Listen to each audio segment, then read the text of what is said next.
So Season 3 is here, and while we talked about the content that was added across the Modern Warfare 2 experiences this season so far with Update 1.17, one thing that we didn't get to touch on in full was the weapon tuning. So what changed, what's worth running, and what got knocked out of contention? Today we're breaking it all down for you in regards to weapon tuning post-Season 3. As we go along, drop your thoughts down below. Like any of these tunings so far, dislike it, whatever the case, drop your thoughts. If you enjoy the video, do me a favor and drop a like on it, and if you're new to the channel, consider subscribing to stay on top of everything Modern Warfare 2, Warzone 2, and anything COD related. We've got a lot up on deck this week and this upcoming weekend with Season 3 content, so I'd love to have you in the community. And finally, check out G Fuel with code Espresso for 30% off certain items for the month of March, linked below, but more on that later. For now, let's talk about the weapon tuning. So to start, some general notes here. These values are applicable to multiplayer, Warzone, and DMZ unless specified as Warzone 2.0 only. So just know that these go for all of the experiences. We saw some things in regards to like the explosive ammunition being something that now allows for one-shot snipers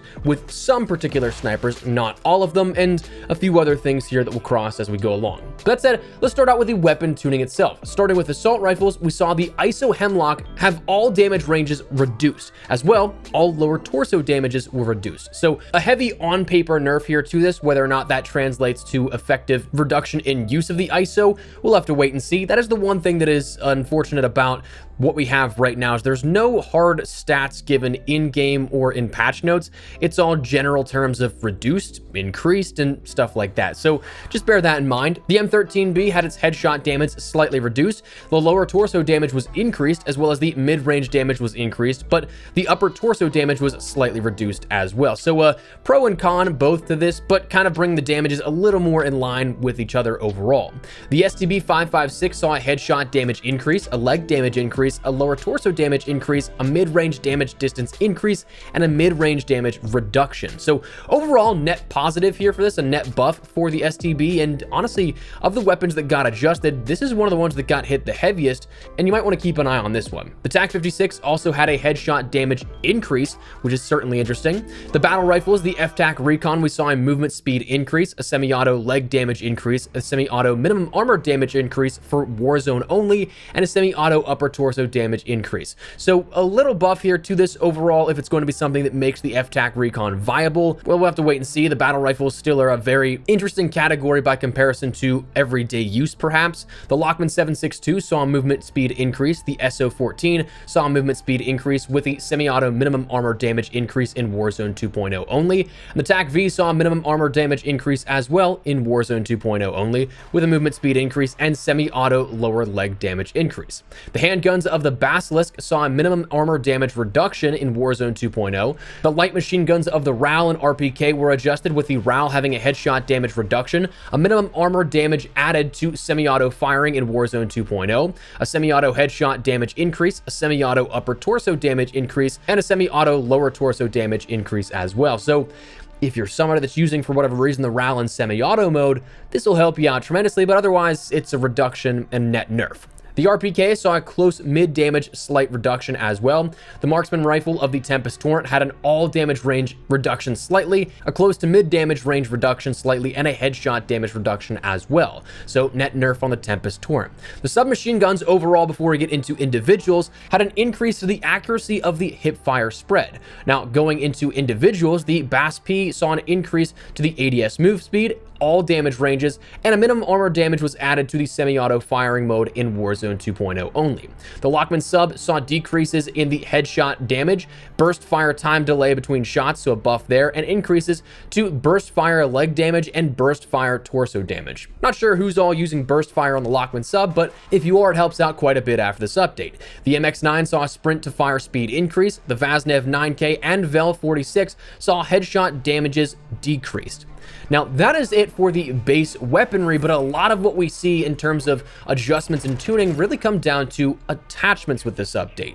So jumping over into those, the ammunition category, the 500 snake shot for the Basilisk, which is what made this a very insane weapon in things like Warzone. In Warzone 2.0 only, it had a maximum armor damage added, so you can only do a set amount against armor, making this less effective if you end up using it as your close quarters shotgun pistol, if you will. The explosive ammunition, again, bolt action weapons equipped with explosive ammunition are now able to fully down armored players in one shot, that being headshots, in Warzone 2.0 only, with explosive ammunition also being added to the MCPR 300 progression tree, which makes it, I think, one of 3 snipers that should be available here to one-shot down, that being the MCPR 300, the Intervention or the FGX Imperium, as well as the Signal 50. The ISO Hemlock, the 300 Blackout to all types here, offered up changes to the headshot damage and an increase to the initial recoil slightly, long-range damage was decreased, the mid-range damage was increased. In Warzone 2.0, there was a minimum armor damage added to the semi-auto firing mode, and the recoil violence was increased, so it's not going to be as easy to control when firing. Next, the barrels. The heavy barrels ended up having ADS speed penalties slightly reduced, the muzzle velocity penalties on the light barrels were slightly reduced, and short barrels saw ADS speed benefits increased, damage range penalties reduced, hip fire spread accuracy benefits increased while moving and firing, and hip spread accuracy penalties for shotguns decreased while moving and firing. The bipod saw an ADS speed penalty reduced, as well as lasers saw brightness increased. Magazines, for the most part, we actually see a lot of handling penalties reduced on a ton of different attachments across different weapons and those magazines available. So definitely nice to have more handling for attachments that offer up more ammunition. Usually you end up having that as a sacrifice that you kind of have to go in knowing that if you get more ammunition, it's not going to help you out as much in that department. So nice to see that kind of mitigated a little bit. Small magazines saw movement speed increases and sprint to fire increases, as well as some things for the Fennec double tap and single tap mods for the STB556. Rear grips of the Basilisk, that is something that now added maximum armor damage added to the Akimbos, again being something that tries to mitigate that damage done with the Akimbo snake shots. And then the stocks, the heavy stocks, saw penalties reduced for the ADS move speeds and increased benefits to the aiming stability and aim walking steadiness. So that is your attachments and weapon tuning across the board. A lot on paper, but effectively, how much will this do for the overall gameplay experience?